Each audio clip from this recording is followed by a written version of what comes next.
todos coincidiendo, todos coincidiendo en este bello espacio y vamos a hacer nuestra reflexión. No sigas al grupo. A los papás les encanta ver sobresalir a sus hijos. Se emocionan cuando marcan un gol en un partido de fútbol, cuando dan una asistencia en el hockey o cuando hacen muy bien el papel principal en la obra escolar. Les encanta ver a sus hijos brillar. Se emocionan cuando pasan de lo ordinario a lo extraordinario. En resumen, les encanta cuando sus hijos van contra la corriente.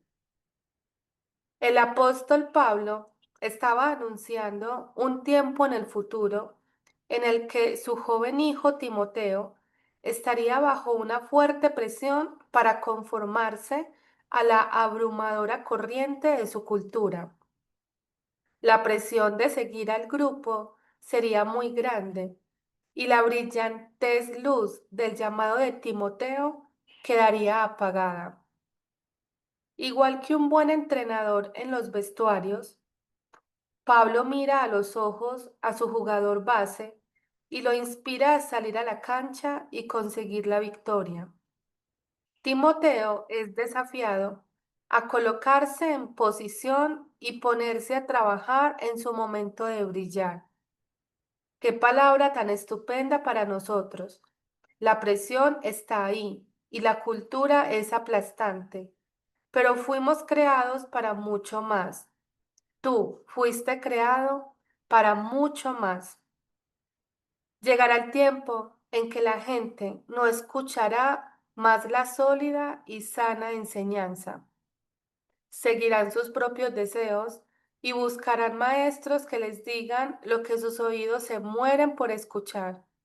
Rechazarán la verdad e irán tras los mitos. Y ahí vemos lo que desarrolla esta historia con Timoteo. Y bueno, iniciamos así el día de hoy con esta reflexión. Buenos días, Andrea, ¿cómo estás? Muy buenos días para todos. Ya estamos Bueno, más que preparados para la lectura de hoy. claro que sí. Gracias. Listo. Bueno, quedamos en la página número 30 en el segundo párrafo. A pesar de fantasear casi la mitad de mi vida con eso, la idea nunca se convirtió en realidad y me tomó un largo tiempo y mucha lucha descubrir finalmente por qué. En realidad no lo deseaba. Estaba enamorado del resultado, la imagen de mí sobre el escenario, la gente aplaudiendo, yo tocando, dejando el corazón en la canción, pero no estaba enamorado del proceso y por ello fracasé repetitivamente. Caray, ni siquiera lo intenté lo suficiente, apenas si procuré. El esclavizante día a día de practicar, la molestia de encontrar foros y conseguir que las personas les importara y acudieran a verme, las cuerdas rotas, el amplificador que volaría, arrastrar 20 kilos de equipo de día y vuelta, de ida y vuelta a los ensayos en coche, es una montaña de sueños y una escalada de kilómetros hasta la cima. Y lo que me tomó un gran tiempo descubrir es que no me agradaba escalar mucho, solo me gustaba imaginarme en la cima. Las narrativas culturales comunes me dirán que de alguna forma me fallé a mí mismo, que soy un cobarde o un perdedor, que simplemente no lo tenía en mí, que sucumbí ante mi sueño y que seguro me dejé vencer ante la presión de la sociedad. Pero la verdad es mucho menos interesante que cualquiera de esas explicaciones. En realidad es que pensé que deseaba algo, pero resultó que no. Fin de la historia. Quería la recompensa, pero no el esfuerzo. Quería el resultado, pero no el proceso. Estaba enamorado, pero no con la lucha, sino con la victoria. Y la vida no funciona así. Lo que eres se define por lo que estás dispuesto a luchar. Las personas que disfrutan los esfuerzos en el gimnasio Son los que corren triatlones, poseen mecanismos marcadísimos abdominales y hacen pesas con sus propias casas. La gente que disfruta las largas horas de trabajo y las políticas del escalafón corporativo es la que vuela a lo más alto de este. La gente que disfruta el estrés y las incertidumbres del estilo de vida muerto de hambre de los artistas es, últimamente, quien lo vive y lo consigue. Esto no se trata de voluntad o coraje. No es otro eslogan de sin dolor no hay victoria. Esto es el más simple y básico componente de la vida. Nuestras luchas determinan nuestro éxito. Nuestros problemas dan vida a nuestra felicidad, junto con problemas ligeramente mejores. ¿Lo notas? Es una espiral ascendente infinita. Y si crees que en algún momento te está permitido dejar de escalar, temo que no has comprendido el punto, porque la dicha está justamente en la escalada. Capítulo 3. Tú no eres especial. Alguna vez conocí a un tipo, lo llamaremos Jimmy. Jimmy siempre andaba con varios negocios al mismo tiempo. En un día cualquiera, si le preguntabas qué estaba haciendo, te recitaba de un jalón el nombre de una firma a la que le realizaría una consultoría. Te describía una aplicación móvil de medicina para que la buscar, para la que buscaba inversionistas. Te platicaba acerca de un evento de caridad en el que sería invitado para dar el discurso de cierre o la idea que tenía para un tipo de bomba de gas más eficiente que le haría ganar millones. El hombre siempre andaba por todos lados y si le dabas un ápice de tu atención, te pulverizaba contándote lo increíble que era su negocio, lo brillantes que resultaban sus ideas y dejaría caer tantos nombres de gente famosa que te sentirías como si estuvieras hablando con un reportero de espectáculos. Jimmy era positivo todo el tiempo, siempre empujado hacia adelante, siempre trabajando un nuevo ángulo, un tipo ambicioso. El problema era que Jimmy también era un holgazán, mucha plática y cero acción, drogado la mayoría del tiempo y gastando tanto dinero en bares y restaurantes finos como en sus ideas de negocio. Era una sanguijuela profesional. Vivía de los recursos monetarios bien ganados de su familia y de gente que conocía en la ciudad, a la que mareaba con falsas ideas de la tecnología del futuro. Claro, a veces le ponía un poco de esfuerzo o tomaba el teléfono y llamaba a alguien importante. Dejaba caer nombres hasta que se le acababan, pero en realidad nunca le fructificaba nada. Ninguno de sus negocios floreció jamás. Sin embargo, el tipo mantuvo esta forma de vida hasta casi cumplir 30 años. Lo mantenían sus novias y buscaba dinero entre parientes cada vez más lejanos. Y la parte más bizarra de todo es que Jimmy se sentía bien haciendo eso. Tenía una confianza en sí mismo que rayaba en el delirio. La gente que se reía de él o le colgaba el teléfono estaba, en su opinión, perdiéndose la oportunidad de su vida. Las personas que descubrían la falsedad de sus ideas de negocio eran demasiado ignorantes o tenían experiencia o no tenían experiencia para entender su genialidad. Quienes señalaban su vida de vago lo hacían por celos u odiaban que tuviera éxito porque lo envidiaban. Jimmy hizo algo de dinero, a pesar de que usualmente lo obtenía de manera fraudulenta al plagiar las ideas de alguien más y vendiéndolas como si fueran suyas. Al obtener préstamos, o peor aún, al convencer a un incauto de que le cediera acciones en su negocio, incluso De manera ocasional conseguía que lo contrataran para hablar en público. ¿Sobre qué? No me puedo imaginar. Y recibir remuneración.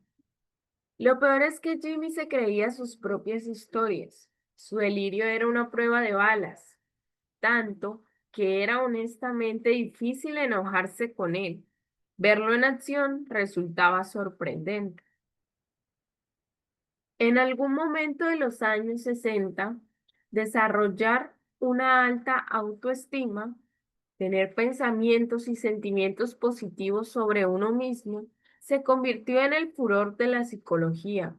Las investigaciones arrojaban que la gente que se pensaba con alta autoestima, por lo general se desenvolvían mejor y causaban menos problemas.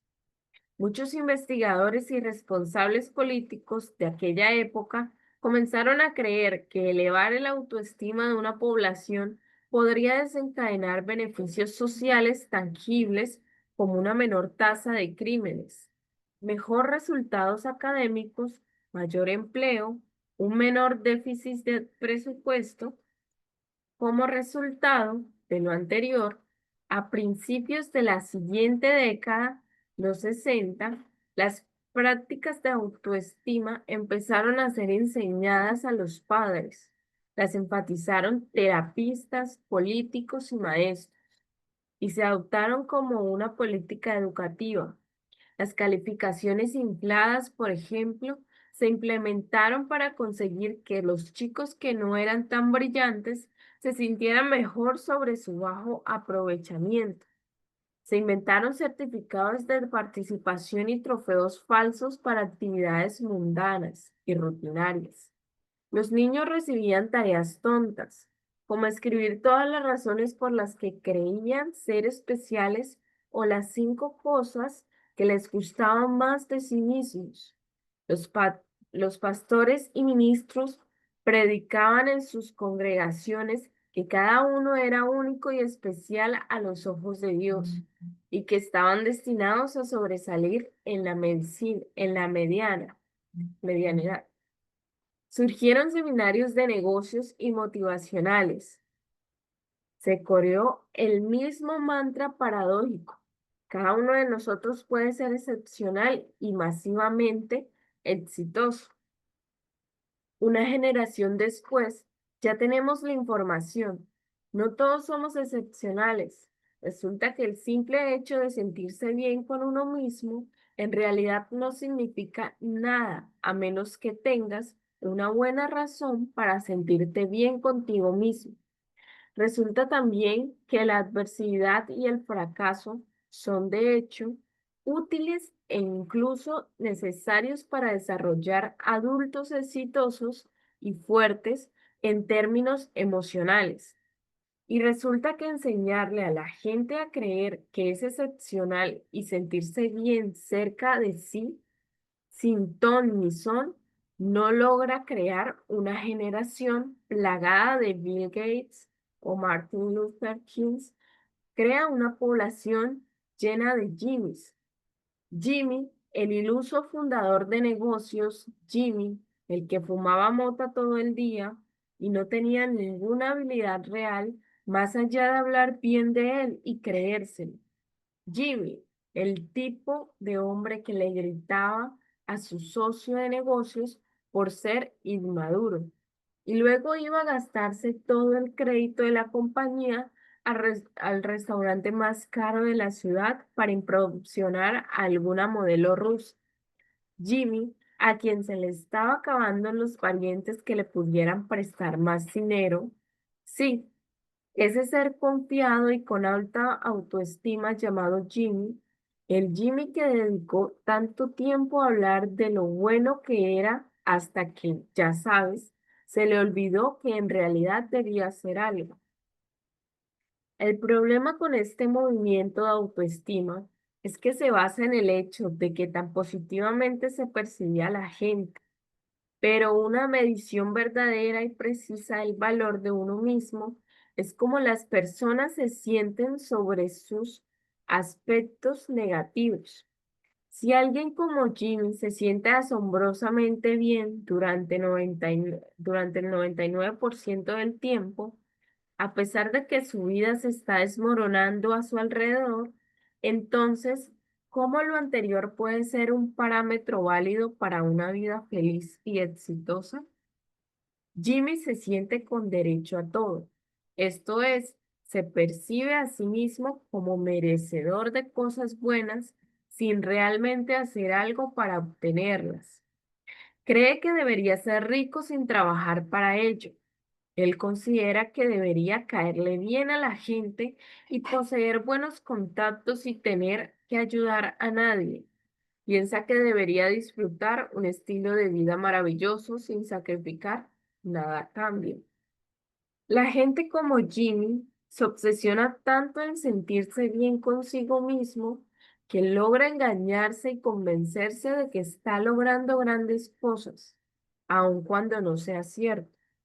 Estas personas creen que son ese exitoso fundador de un nuevo negocio cuando de hecho nunca han tenido ningún negocio exitoso. Se autodenominan life coach o entrenadores de vida y cobran dinero por ayudar a otros, a pesar de que solo tienen 25 años y jamás han logrado algo sustancial en sus existencias. Quienes se sienten con derecho a todo exudan un grado de confianza en sí mismos que raya en el delirio. Dicha confianza puede ser atractiva para algunos, al menos por un rato. En ciertas instancias, el alucinante nivel de confianza de estos individuos puede ser contagioso y propiciar que la gente alrededor suyo también sienta más confianza sobre sí.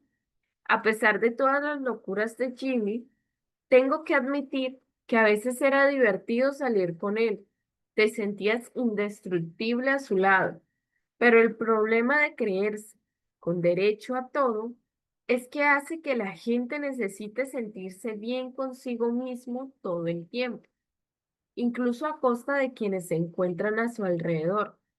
Y ya que esta gente siempre necesita sentirse bien, termina gastando su tiempo pensando solo en ella. Después de todo, convencerte de que tu popó no apesta requiere mucha energía y trabajo, en especial cuando has estado viviendo en un inodoro.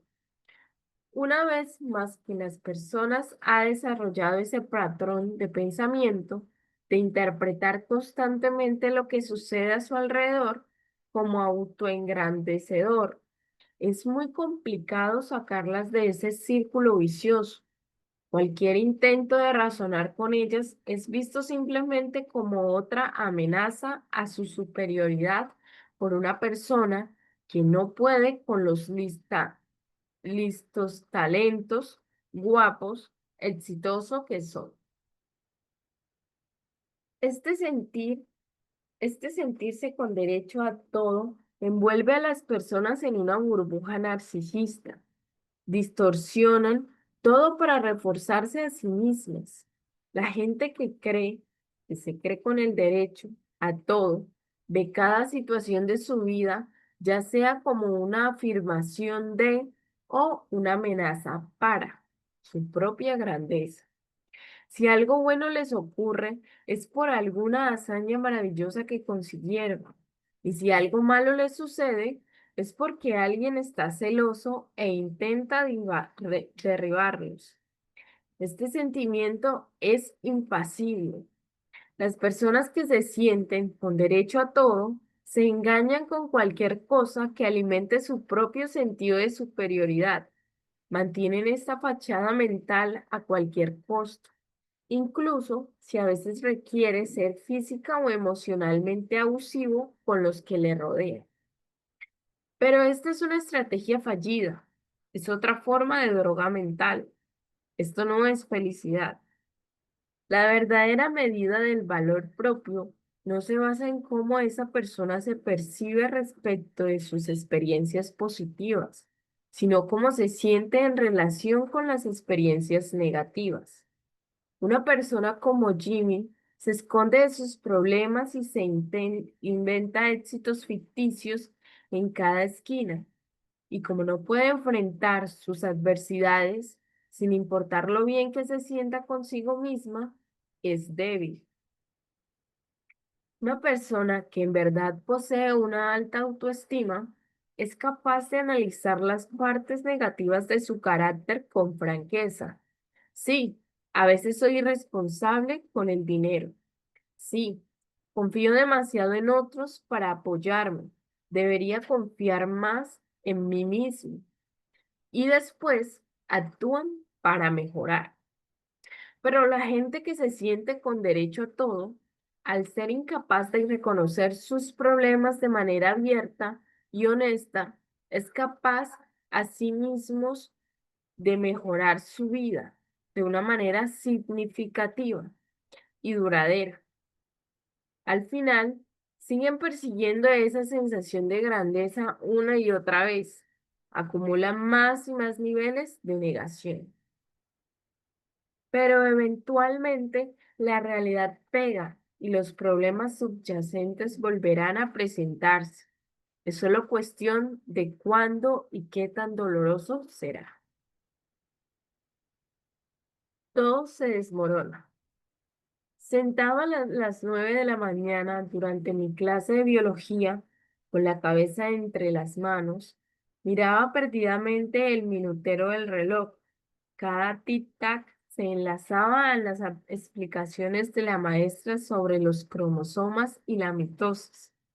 Como cualquier puberto de 13 años, atrapado en una habitación mal ventilada y con luz fluorescente, me hallaba aburrido. Alguien llamó a la puerta. El señor Priest, asistente del director de la escuela, asomó la cabeza. Disculpen la interrupción.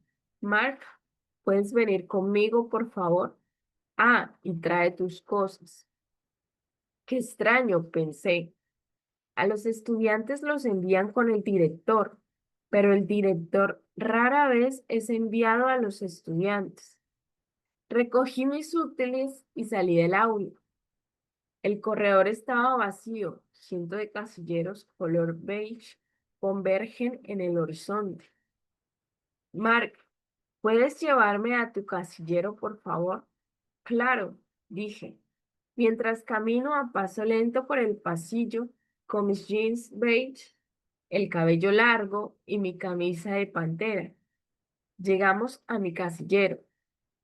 Ábrelo, si eres tan amable, solicita el señor Priest, así que accedo. Da un paso hacia adelante y toma mi abrigo, mi maleta del gimnasio, mi mochila, todo el contenido del casillero, salvo unos cuadernos y lápices. Empieza a caminar de nuevo. Ven conmigo, por favor, dice, sin voltear a verme. Un sentimiento incómodo me invade. Lo sigo hasta su oficina, donde me pide que me siente. Cierra la puerta y le pone seguro. Va hasta la ventana y ajusta las persianas para impedir la vista desde dentro. Me empiezan a sudar las palmas de las manos. Esta no es una visita normal al director. El señor Priest se acomoda en su asiento y en silencio comienza a buscar entre mis pertenencias. Revisa bolsillos, abre cremalleras, sacude mi vestimenta de gimnasio y la coloca sobre el suelo. Sin voltear a verme, el señor Priest pregunta, ¿sabes qué estoy buscando, Mark? No, contesté. Drogas. La palabra me sorprende. Me quedo atento y nervioso. ¿Drogas? Balbuceo. ¿De qué tipo? Me mira con severidad. No lo sé. ¿De qué tipo tienes? Me pregunta mientras abre una de mis carpetas y busca en los compartimientos de bolígrafos. El sudor empieza a emanar como hongos en épocas de lluvia. Sudo profusamente de las manos, ahora los brazos y hasta el cuello. Las sienes me pulsan conforme la sangre se golpea en mi cerebro y mi cara. Como cualquier puberto de 13 años, recientemente acusado de poseer narcóticos y llevarlos a la escuela. Quiero huir y esconderme. No sé de qué habla, protesto, aunque mis palabras suenan mucho más débiles de lo que quisiera. Siento que debo sonar confiado de mí mismo, o quizás no, quizás debería sonar espantado. ¿Los mentirosos suenan más espantados o más confiados? Porque como sea que suenen, quiero sonar a lo opuesto. En vez de ello, mi falta de confianza destilaba falta de confianza por sonar tan falso de confianza. Me hace sentir con menos confianza. Ah, el maldito circo vicioso del sobreanálisis. Eso ya lo veremos, dice. Y dirige su atención hacia mi mochila, la cual, en apariencia, posee 100 bolsillos. Cada uno de ellos está lleno con su propio conjunto de tonterías de adolescente, plumas de colores, pedazos de papel con notas que nos pasamos en clase, discos compactos de los 90 con sus estuches quebrados, marcadores secos, un cuadernillo de dibujo con la mitad de las hojas arrancadas, polvo, pelusa y porquería acumulada durante mi exasperante y tortuosa asistencia en la preparatoria. Debo estar produciendo sudor a la velocidad de la luz, porque el tiempo se extiende y se demora de tal forma que lo que son meros segundos en las 9 horas del reloj de la clase de biología, ahora se sienten como eones paleolíticos y estoy creciendo y muriendo a cada minuto. Solo estamos el señor Prince, mi mochila, que parece no tener fondo, y yo. En algún punto cerca del periodo mesolítico, Ruiz termina de registrar mis pertenencias, sin haber encontrado nada. Se le nota nervioso, voltea la mochila y deja caer toda mi porquería contra el suelo. Ahora suda tan profusamente como yo, excepto que, en lugar de mi terror, está su ira. Así que no traes drogas hoy, ¿eh? Trata de escucharse casual, negativo. Contesto con el mismo tono. Entonces extiende todas mis cosas, separa cada artículo y los apila junto a mi uniforme de deportes. Mi abrigo y mi mochila ahora yacen vacíos y sin vida en su regazo. Suspira y se le queda viendo a la pared, como cualquier puberto de 13 años encerrado en una oficina con un hombre que lanza ariamente todos sus útiles al piso. Quiero llorar. El señor Priest escanea los contenidos organizados en la superficie del suelo. Nada ilícito o ilegal, cero narcóticos, incluso nada que vaya contra las políticas de la escuela. Suspira y deja caer el abrigo y la mochila también al piso. Se agacha y pone los codos sobre las rodillas para encontrarse cara a cara conmigo. Mark, te daré una última oportunidad de ser honesto conmigo. Si eres honesto, esto resultará mucho mejor para ti. Pero si estás mintiendo, entonces será mucho peor. Como si fuera premeditado, trago saliva. Ahora dime la verdad, demanda Pris. ¿Trajiste hoy drogas a la escuela? Conteniendo las lágrimas y ahogando los gritos que quieren escapar de mi garganta, enfrento a mi verdugo y con una voz suplicante que muere por ser relevado de estos horrores adolescentes, le digo, no, no tengo nada de drogas, no tengo ni idea de lo que habla. Ok, expresa, dejándose vencer. Supongo que puedes recoger tus cosas y retirarte. Le da una última y larga mirada a mi mochila, que posa tendida en el suelo de su oficina, cual promesa rota.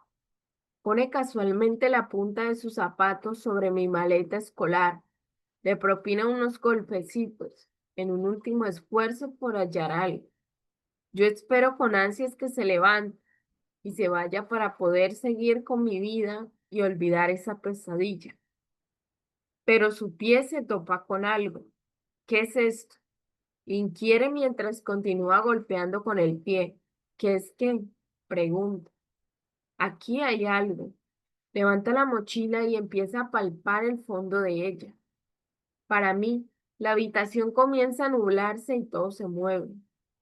Cuando era chico, era inteligente, era amistoso, pero también era un cabrón. Lo digo de la manera más amorosa posible. Era un rebelde y mentiroso cabroncito, enojado y lleno de resentimiento. Cuando tenía 12 años, hackeé el sistema de seguridad de mi casa con imanes del refrigerador para poder escabullirme a medianoche. Un amigo y yo poníamos el coche de su mamá en neutral y lo empujábamos hasta la calle para que pudiéramos manejarlo, sin que ella se despertara. En las tareas, escribía sobre temas como el aborto porque sabía que mi maestra de inglés era una cristiana súper conservadora. Otro amigo y yo le robábamos cigarros a su mamá y los vendíamos a los niños fuera de la escuela. Y también había dispuesto un compartimiento secreto en el fondo de mi mochila para esconder mi marihuana.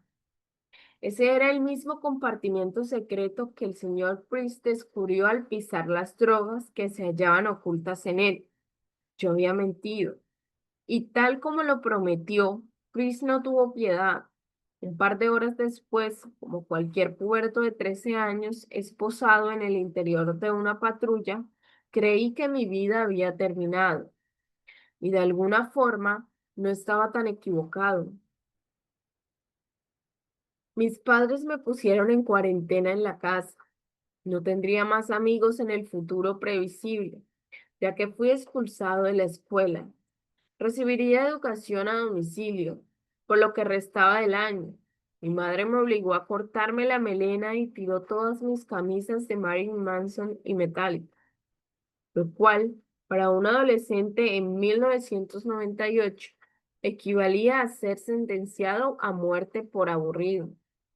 Mi padre me arrastraba en su oficina todas las mañanas y me ponía a archivar sus documentos durante horas. Una vez que la educación en casa terminó, me inscribieron a una escuela pequeña, privada y cristiana, donde, y supongo que no les sorprenderá, no encajé. Y justo cuando finalmente dejé las drogas y había aprendido el valor de la responsabilidad y la disciplina, mis progenitores decidieron divorciarse. Bueno, hasta aquí dejamos la lectura del día de hoy. Quedamos en la página 39. Gracias, Andrea. Gracias. ¿Qué fue lo que más te gustó de la lectura? ¿Nos quieres compartir algo? Como tal, como es que fue como más él contando parte de su vida, ¿no? Y es Sí. interesante que nos empiece a contar todo lo que ha pasado y que ahora, pues en sí está repleando como su historia para poder ayudar a los demás. O sea, es más que todo, pues su vida, lo que nos está contando. Y yo creo que es muy necesaria esta parte justo iniciando la lectura, porque de ahí comprendemos muy bien como su pensamiento, también porque se expresa así, también pues todo lo que carga y todo lo que fue también su infancia, su adolescencia. Me encantó, de nuevo saco mensajes centrales de la lectura, y es que cuando también tratamos de evitar el dolor, existe algo que es estancamiento, ¿cierto? Nos estancamos. Y muchas veces, como le pasaba, pues, también, por ejemplo, a él, por evitar muchas veces incomodidad, terminaba atrapado en ciclos de mucha frustración y empezamos a ver cómo, incluso en la adolescencia, empezamos a vivir tanto la ansiedad, empieza a llegar, bueno, ansiedad, victimismo y, y la salida, yo sé que nos va a mostrar que es cambiar de perspectiva, o sea, que cada problema se ve como una oportunidad. Me encantó esa parte de la historia de él, me gustó mucho la lectura y bueno, no sé si alguien más quiera destacar algo, porque hoy nos enfocamos fue en eso, en conocer esa parte del autor. ¿Quién más nos quiere compartir qué fue lo que más le gustó?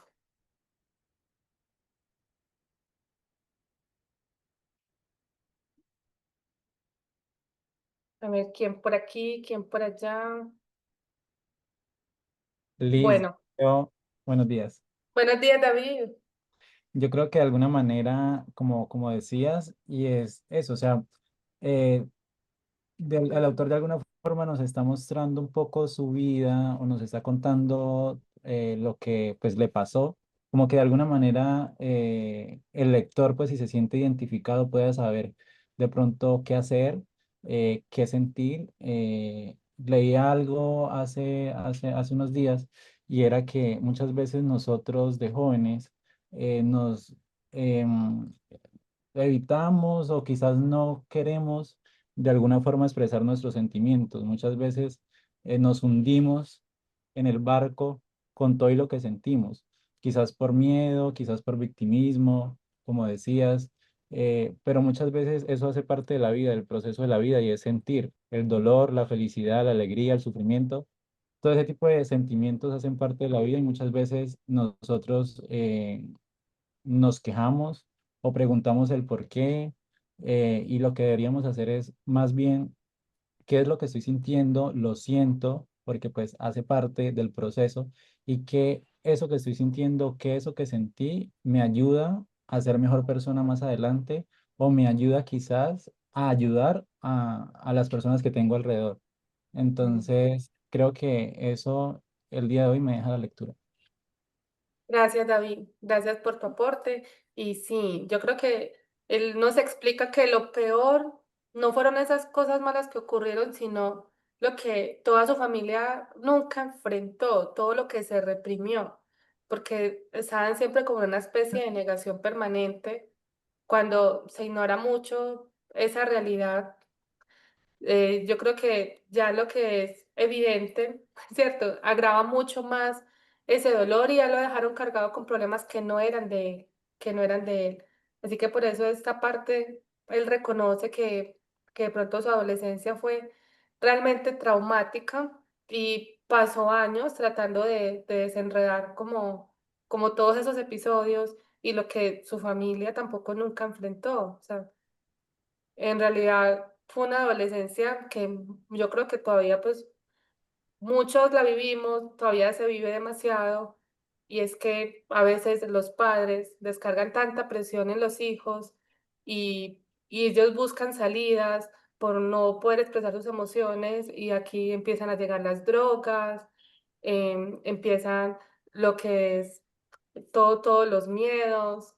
Wow, fuerte, me gustó mucho. Buenos días, Diana. Día, gracias por la lectura, excelente. Eh, bueno, pues ahí enunció una cosita bien importante, el tema de los coaches. Eh, Casi siempre que tú escuchas la historia de todos los coaches, son historias duras, son historias de... Entonces yo me llevo esa partecita de que para vivir hay que morir. Entonces ellos mueren a todas esas vivencias, a esos dolores, a esos miedos, para renacer y mostrarle a las personas realmente cómo debe ser el cambio, ¿no? Cómo nosotros tenemos que, que puede ser que la persona haya tenido una infancia, una adolescencia, una vida un poco difícil, pero que eso hace que las personas nos transformemos, que todo esto hace que las personas podamos llegar a algo maravilloso. Entonces, es lo que yo escucho casi siempre en todos los coaches, esas historias de vida tan difíciles, porque cada persona cuenta cosas como bien que te lanzan al piso y ¡pum! Es como una reacción. Entonces, esas vivencias hacen que nosotros nos resuenen, como decía David, algunas personas se identifican con esto y hacen que cambie ese chip. Entonces, me gustó esa parte de que hay que tomar todo eso y transformarlo, todas las cosas malas y transformarlas y seguir el futuro como cambiado. Entonces ahí nosotros nos damos cuenta por qué el autor dice tantas groserías, por qué el autor habla de esa forma, porque él vivió momentos muy fuertes en su vida. Entonces escuchar mucho a las personas cuando personas a veces se comportan de una forma, uno tiene que decir de dónde es el origen de todo esto y qué han hecho con eso, cómo han logrado cambiar sus vidas. Lindo día y feliz fin de semana a todos. Gracias por la lectura. Gracias, Diana. Gracias, David, también por tu aporte. Gracias, Andrea, por la lectura. Y buenos días, Beatriz. ¿A ¿Dónde Hola, vamos buenos tan días. caches? Bueno, sí, demasiado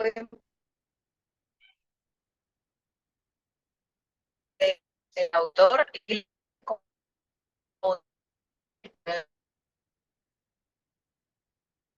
el interior lo manifestamos siempre. Y sí venimos, lo que mencionaba estos días, como de lecturas de autores que creo que han hecho unos trabajos en su persona y el modo de expresarse es totalmente diferente. Entonces creo que el autor no ha hecho constelaciones ni ha ido del eco todavía. Y sigue hablando de una forma ruda. Me llama la atención en la lectura de hoy cuando él menciona lo del pastor y todo esto. Bueno, yo soy por allá 70 y pico, y en el momento cuando yo iba a la iglesia, no sé si ustedes concuerden conmigo que cuando uno iba a la iglesia, ya sea cristiana, católica, bueno, la forma de predicar era completamente diferente. La forma de predicar era como más base en miedo. Ay, que si no reza, entonces que la lleva el diablo y cosas así. Entonces creo que esa forma de predicación también impactó muchas vidas, pues por lo menos la mía, de tener miedo que me iba a llevar el coco, que si decía groserías, no sé en la boca qué era lo que pasaba. Y esta era la forma de predicar eh, de mucho tiempo, de que tenía que ir a confesarme, que si tenía muchos pecados, que eso era muy delicado. Entonces, por lo que está mencionando él, creo que también tuvo un impacto en su vida. Creo que esta forma de predicar, lo que le correspondió a él, la crianza de sus padres y en lo que él se metió irresponsablemente, que fueron las drogas, porque pues sí tenía que asumir su responsabilidad. Y bueno, creo que cuando hacemos cierto tipo de actos y más en una escuela o en un trabajo, pues tenemos que tener cierto criterio y comportamiento, pues que no, eso nos lleva a unas responsabilidades. Entonces creo que esas responsabilidades también lo marcaron a él, ya que, pues, no, por lo que él menciona, sus padres lo castigaron, más no lo llevaron como a un tipo, no sé el autor, porque ayer lo iba a descargar del autor de qué fecha es, en qué fecha nació, pero pues creo que en ese momento, por lo menos en mi vida, tampoco mi mamá nunca me hizo ningún tipo de terapia, ni para mi dislexia, ni para cuando me comportaba mal en el colegio, sino que siempre habían era castigos tipo iglesia. Entonces sí me gustó mucho esto y me quedó resonando de cómo los castigos nos impactan en la vida, castigos de nuestros superiores, llámese colegio, llámese trabajo, llámese papás, y cómo esto impacta en nuestro lenguaje, en nuestra forma de escribir, de hablar y en el desarrollo como persona. Entonces sí me gustó mucho. Que tengan un feliz fin de semana. Muchísimas gracias. Y David, gracias por la lectura. Feliz fin de semana. Gracias, gracias, Beatriz. Gracias a todos. Y bueno, que tengan un fin de semana maravilloso. Vamos a concientizar mucho sobre la lectura de esta semana y retomamos el lunes. Que les vaya bonito. Gracias a todos. Feliz fin de semana. Feliz fin de semana. Gracias.